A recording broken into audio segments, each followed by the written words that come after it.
This is Robert Kraft coming to you live on SNNLive, and we're here at the LD Micro Main Event 2015 in Bel Air, California. With me right now is Gerald Commissiong from Amarantus Bioscience. The ticker is AMBS. Gerald, welcome back to SNNLive. Thank you for having me. So it's been a while since we've had you on. Let's get an overview first, and then we'll get into an update. Sure. Amarantus Bioscience Holdings. We're a biotechnology company focused on the development of products that treat critical unmet needs in each space.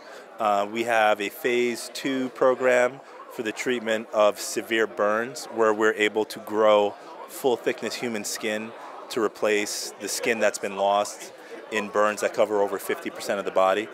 We have a partnership with the U.S. Army, where we're going to start treating soldiers in the first quarter who've been suffering from burns from IEDs and other activity while they've been serving our country. That same program is ready to move into phase 3 development in pediatric burns, where this product has been used at the Cincinnati Shriners Hospital to treat over 150 patients with tremendous success, as well as another pediatric disease called congenital hairy nevus, which can potentially result in cancer. We also have a phase 2B program in Parkinson's disease, levodopa-induced dyskinesia, as well as the same compound called etoposide, which is formerly a big pharma compound at Solvay, is also in development for Alzheimer's aggression as well as adult ADHD. It's ready to move into a phase 3 in adult ADHD and into a robust phase 2 in Alzheimer's aggression. We still have our preclinical programs in MAMPF, where we've recently received orphan drug designation for both retinal artery occlusion and retinitis pigmentosa. We are furthering the development there in a number of areas such as diabetes, Wolfram syndrome, Parkinson's disease, and cardiovascular ischemia. And finally, we have a diagnostics division in multiple sclerosis and in Alzheimer's disease, where we intend to do a transaction in the very near future as far as spinning that out so it can be a separate standalone public company. Okay, so I think the last time we spoke with you was maybe a little over 6 months ago. So let's get an update. I know there's been a lot of news coming out of Amarantus, but I hope you can remember all of it, but let's try and get as much of an update as possible since we last spoke. Sure. The key events that have occurred is the completion of the acquisition of the ESS program from Lonza, which is a $6 billion company. They're staying on as a manufacturer. That's really critical because that completes a process that we started just about a year ago. We spent about $10 million acquiring this asset, and we believe it's worth several $100 million. And very soon we will have GMP manufacturing that will allow us to start treating these soldiers, and it'll really start showing its worth. Beyond that, we've made a lot of strides in terms of the strategic divestiture and spin-off of the diagnostics division, and we're very hopeful to make some really positive and concrete announcements about that in the near future. Okay, so in the company, there's many different applications, there's many indications that you just said. So I'm curious as to what's the lead one that the company is focused on at the moment right now? Absolutely, it's the skin replacement product ESS for the treatment of severe burns. And then also, we've interviewed in the past talking about MAMPF with regard to the Parkinson's indication. I think that was our very first interview when we were talking about the Parkinson's indication and also the Alzheimer's indication. And I'm just curious because, there's been a lot of news about different Alzheimer's companies coming out with new trials. And, I'm just curious from a clinical perspective in your experience, why are these trials take so long and when it comes to results, it takes long to get the kind of results and the kind of results that everybody hopes to see? Well, I think the first thing to understand is in the Alzheimer's field, nobody really knows what they're looking for because the clinical measures now that are being used are imperfect at best. Really, what we're looking at is measures of cognitive function and various tests to measure cognitive function. And while those can be manipulated in the short term, it's really a long-term question as to whether or not patients stabilize, get better, or whether they get worse at a slower rate or they get worse at a fast rate. And so that makes it very challenging to quantify answers. So from my perspective, it's really more about targets. What kind of activity are you going after? Are you going after an activity that's just going to improve a symptom of the disease, or are you going after a fundamental aspect that's going to modify the disease progression itself? So In the latter category, which is where it's very, very interesting, there have been a number of trials that have come out. Biogenetics come out with studies earlier this year where we saw some cognitive improvement from monoclonal antibody at various dosing regimens. That was accompanied with some side effects that we have to be aware of, which are consistent with side effects of other monoclonal antibodies in the space, and A-beta. So while that's very interesting and very encouraging that it's seen some positive impact, it remains to be seen over the long haul whether those will prove to be long-term effective as well as whether they're, quote, druggable from a side effect profile. But certainly given the size and scope of the disease, it's very exciting. Eli Lilly, similarly in the same position, they in fact had a much larger study that really concretely proved that they are in fact starting to modify the disease. Now, whether that's done in a pharmacoeconomically relevant fashion remains to be seen, but it's very encouraging because that's the first study in history that's really given some kind of definitive proof about a disease modification in Alzheimer's. There have been some failures in the Alzheimer's space, many of them. One interesting company that had a success that's been talked about a lot is a company called Anavex. We have a small agreement with them at this point to help evaluate some of their marker activity. What's interesting about Anavex is they're taking an approach that's a little bit upstream from amyloid, and it's also a small molecule approach. So that has a lot of potential because it seems to be reasonably, quote, druggable, and it seems to be affecting something that's a little bit upstream from amyloid. So it could potentially not only affect amyloid, but affect other biologies involved in Alzheimer's disease. So that's very exciting, and we're glad to see that their work is going well. And we look forward to being a part of what's happening going forward. Beyond that, there are several other approaches that are being looked at.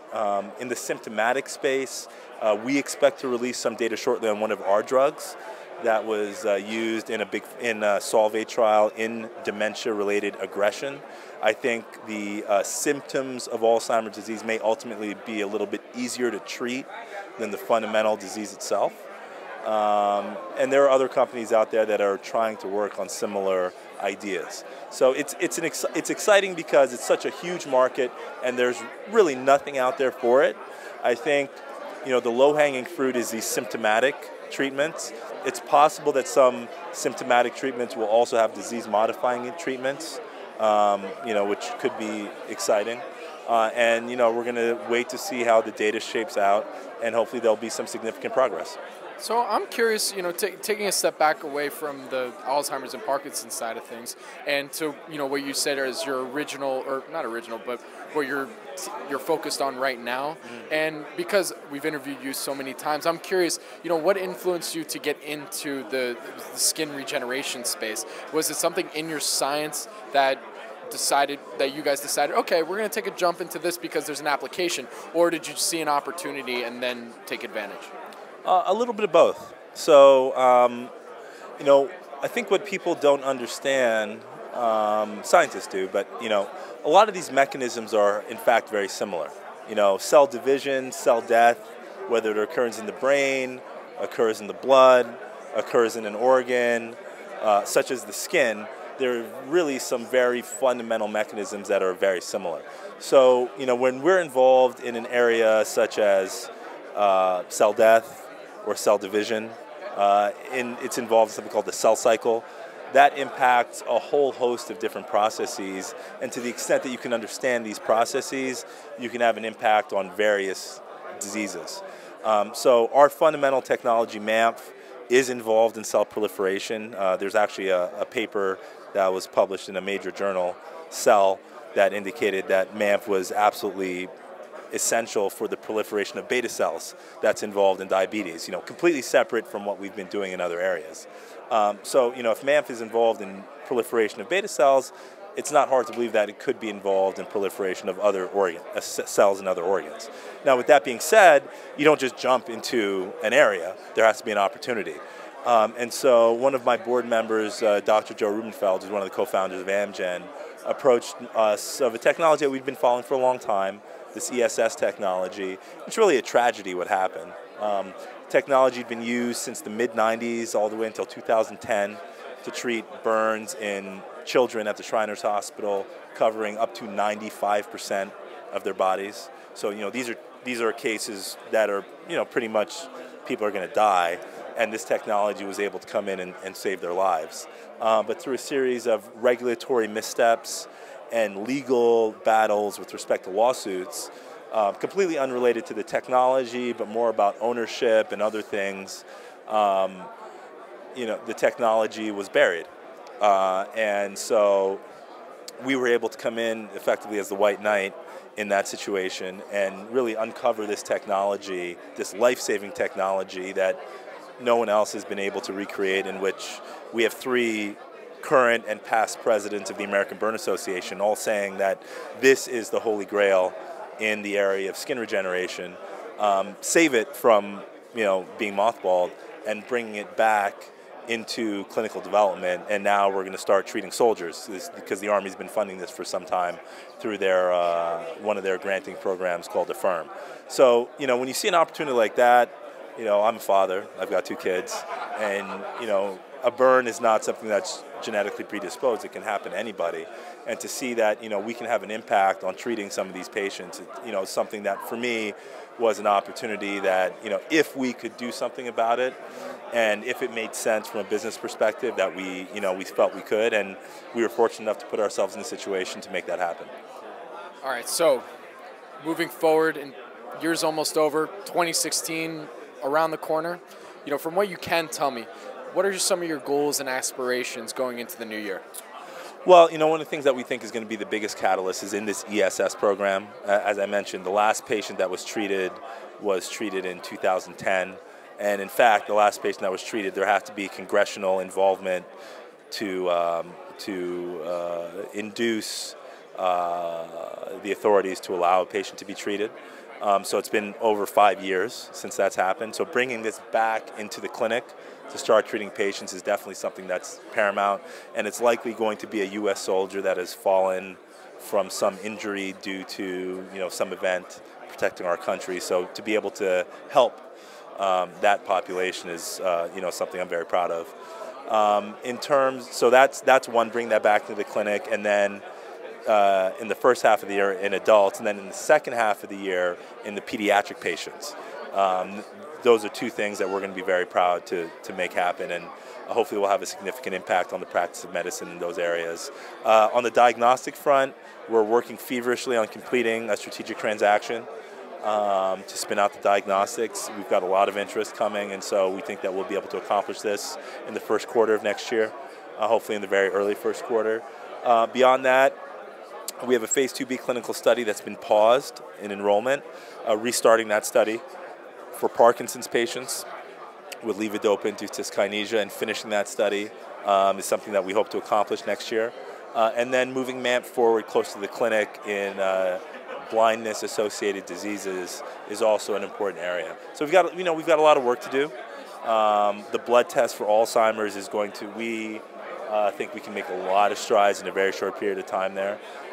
So we're working on a lot of different things, but luckily we have experts in each of those areas who are helping us develop those.